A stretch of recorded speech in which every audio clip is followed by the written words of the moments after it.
There comes a moment when everything seems to quietly fall apart. Conversations start to sound distant, familiar faces no longer touch your heart, and what once made sense now just echoes empty. It's in that moment, right when the outer world begins to fade, that something deep awakens within you. It's your soul, tired of pretending, asking for space to breathe. What you call loss is, in truth, the beginning of remembrance, the memory of who you've always been before getting lost in the noise of the world. It hurts, I know. The disconnection cuts like absence, and the emptiness feels like an abyss. But that abyss is a portal, the point where pain becomes passage and chaos becomes teacher. Your higher self begins to call you through the spaces between silence, guiding you toward an expansion of consciousness that isn't born from certainty, it's born from collapse. Everything falling apart on the outside is just a reflection of what your soul has decided to rebuild within. And if you have the courage to stay, without running away, you'll see that the disappearance of the old is the sign of your true rebirth. Sometimes the universe uses silence as a megaphone. When the soul enters that state where nothing seems to make sense, it's not punishment, it's a calling. The loss of interest is the way consciousness finds to turn off external noise and initiate the connection with the higher self, creating space for an expansion of consciousness that only begins when the old loses its shine. The more someone tries to force excitement for something that no longer vibrates, the heavier the disconnection feels. And it's in that emotional void that spiritual emotional healing begins, a kind of invisible cleansing that dissolves what no longer serves. Those who've been through it know, it feels like the end, but it's the start of something greater. The emptiness comes disguised as a teacher, showing you how to tell the difference between fleeting pleasure and genuine purpose. When discouragement arrives, it doesn't come to break you, it comes to sit you down. It's the soul pulling the handbrake on your rush and saying, stop chasing what doesn't feed you. In that forced silence, your connection with the higher self starts to strengthen, as a sign that it's time to review the map of your own consciousness before continuing the journey. What many call a fall is actually a sacred pause. It's as if the universe turns off the outer light so you can see your own shadows and notice where you've been wasting energy. That pause isn't a hole, it's a womb. Inside it, something new is being born, new perceptions, new values, new truths. And when silence begins to bear fruit, you realize that discouragement was never an enemy, but the prelude to your spiritual evolution.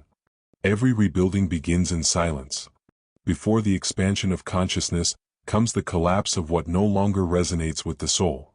That uncomfortable emptiness is, in fact, the fertile ground where the connection with the higher self takes root. The strange thing is that new beginnings rarely arrive with fireworks, they disguise themselves as fatigue, doubt, or solitude. But it's exactly there, where the inner noise fades, that the courage to change direction is born, and the longing to live aligned with your own truth awakens. It's in that space between ending and beginning that the soul learns to trust. What once felt like loss becomes liberation, what once seemed like the end reveals itself as a seed. When the soul pulls away from the noise of the world, it's not getting lost, it's remembering. That distance, so often mistaken for isolation, is actually the beginning of reconnecting with your higher self. It's in that pause, in that quiet space, that the expansion of consciousness starts to unfold, turning what once looked like apathy into fertile ground for inner rebirth. What's interesting is that the mind fears the emptiness, while the spirit celebrates it. Because it's in that open space that emotional and spiritual healing finally finds a way through. And as that inner quiet grows stronger, you begin to see that solitude is a doorway, a direct path back to your own truth, where the entire universe fits inside a single breath. Not every silence is wisdom, sometimes it's a cry for help. Some people mistake the soul's pause for the paralysis of suffering. Connection with the higher self never shows up as giving up, but as being present. The expansion of consciousness doesn't exclude human care, it deepens it.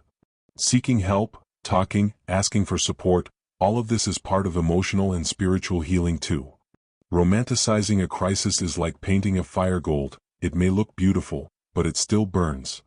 The real path isn't waiting for the flames to die on their own, but learning how to turn them into light. There's a subtle but powerful difference between the soul asking for transformation and the body asking for rest. Sometimes the disconnect doesn't come from your higher self, but from the exhaustion of living without pause. That's why it's wise to listen to the body as much as the spirit. Not all apathy is a doorway to spiritual growth, some are biological alerts asking for balance. The challenge is learning to tell the difference between a call from the soul and a plea for help from the body. When you learn to listen to both, you discover that true wisdom lives where the human and the divine meet. Silence without action is like a candle burning in a locked room. The light exists, but it doesn't illuminate anything. Connection with the higher self asks for conscious movement, steps taken with purpose. It's through daily practice that the expansion of consciousness stops being just an idea and becomes a path. The awakened soul wants to live that meaning, not only think about it. Every aligned action is an act of faith in your own spiritual evolution. The universe responds to your vibration, not your waiting. And once you understand that, you begin to act with both gentleness and strength, building bridges between the invisible and the possible. There's a difference between moving through the dark night of the soul and believing it's the only way to grow. Connection with the higher self doesn't require pain to happen, it can also bloom in lightness. When the mind links suffering with spiritual evolution, it creates a dangerous cycle, seeking pain to feel awakened. The soul doesn't ask for sacrifice, it asks for honesty. And maybe the most mature lesson is this: growth doesn't need chaos, it needs awareness. Not every spiritual message is a universal cure, some are simply reminders. Connecting with your higher self needs to stay rooted in human reality, otherwise it becomes escape. There are moments when self-love shows up not through meditation, but by asking for help. The divine isn't found only in your quiet inner spaces, but in every choice that honors life and respects the limits of the heart. Spiritual evolution is about learning how to move through pain with wisdom, not avoiding it. We're living in a time when the search for meaning has become a new kind of luxury. People are tired of chasing after having more, and are starting to ask who they really are. This restlessness is the soul's echo, asking for a deeper connection with the higher self.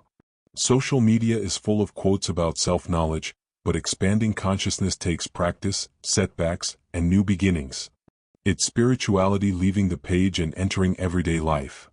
That's why messages like this touch so many people. They put into words what the collective feels but doesn't know how to name. We live in a culture where a person's worth is measured by how much they can produce without stopping. The body gets exhausted, the mind overloads, and the spirit goes quiet. Losing interest doesn't show weakness, it's a form of protection, the soul asking again for a connection with the higher self. Expanding consciousness begins when someone dares to slow down in a world that glorifies hurry. While everyone else runs outward, the soul simply wants you to turn inward. And here's the irony: once that reconnection happens, productivity changes shape, it stops being effort and becomes flow. There's a silent kind of exhaustion spreading among people who have achieved everything the world calls success, yet still feel empty inside. It's the heart reminding you that the soul doesn't live off approval, but off coherence. Consciousness expands the moment you choose to be instead of trying to look like something. Those who are reborn in silence aren't running away from the world, they're just done losing themselves in it. Authenticity isn't rebellion, it's freedom. And spiritual emotional healing begins when your worth no longer depends on someone else's eyes. There's an entire generation of souls awakening without a manual. People who look around and feel like nothing fits anymore. What seems like confusion is actually the call to reconnect with the higher self. These people aren't falling apart, they're aligning. They want less theory and more truth, less noise and more soul. That's why messages like this resonate so deeply. They say what the heart already knew, even if the mind kept trying to deny it.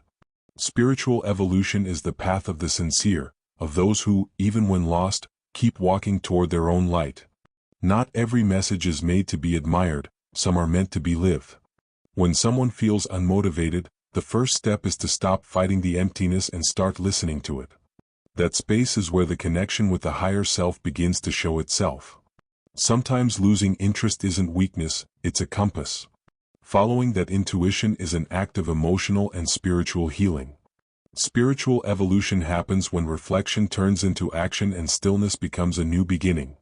The message is beautiful, but it demands maturity. Connecting with the higher self is a commitment, not an escape. Emotional and spiritual healing only happens through truth. Real awakening takes courage to feel and willingness to transform. Spiritual evolution isn't about running away from pain, it's about learning how to have a conversation with it. The purpose of suffering was never to break you, but to teach you how to rebuild yourself with awareness and love. Maybe now you can see that nothing that fell apart was a punishment, it was a calling. Every time the world outside stopped making sense, the universe was pushing you inward. The expansion of consciousness takes shape in every brave choice to stay present. Ask yourself, what inside you is asking to be born right now? Emotional and spiritual healing doesn't come from control, but from surrender.